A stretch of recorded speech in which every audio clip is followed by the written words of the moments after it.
Une fois que vous avez lancé PyCharm, donc si vous n'avez aucun projet de créer pour l'instant, vous allez avoir cette fenêtre qui va vous permettre soit d'ouvrir, soit de créer un nouveau projet. Donc nous, on va vouloir créer un premier projet, on va cliquer donc sur Create New Project et on va avoir cette fenêtre ici qui nous demande d'entrer l'endroit sur notre disque dur où l'on veut enregistrer notre projet. Donc moi, je vais le mettre ici dans User tbash et je vais l'appeler par exemple, donc on va l'appeler Warm-up qui veut dire échauffement, donc en anglais. On va utiliser donc ce dossier qui n'est pour l'instant pas créé, mais PyCharm va le créer pour nous pour mettre notre projet. On a le choix ici de choisir un interpréteur, donc là on pourrait créer directement un environnement virtuel, on ne va pas le faire tout de suite, on le fera dans une prochaine partie.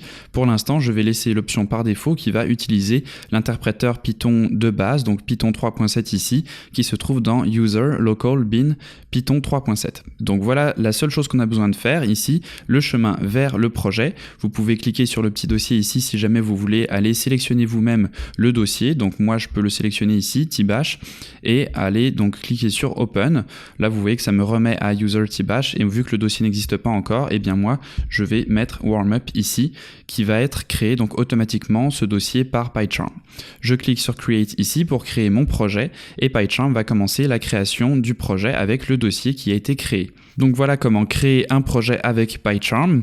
Vous voyez ici qu'il y a plusieurs processus qui sont en train d'être lancés, donc c'est des processus qui vont prendre un petit peu de temps. Vous voyez que là on a une petite barre de progression qui nous indique que PyCharm est en train de faire différents processus, donc ça c'est normal, ne vous inquiétez pas, ça va prendre peut-être 4 ou 5 minutes maximum pour pouvoir setuper l'entièreté du projet. Là on a notre dossier qui a été créé, donc le dossier Warm-up dans lequel on va pouvoir commencer la création de notre application.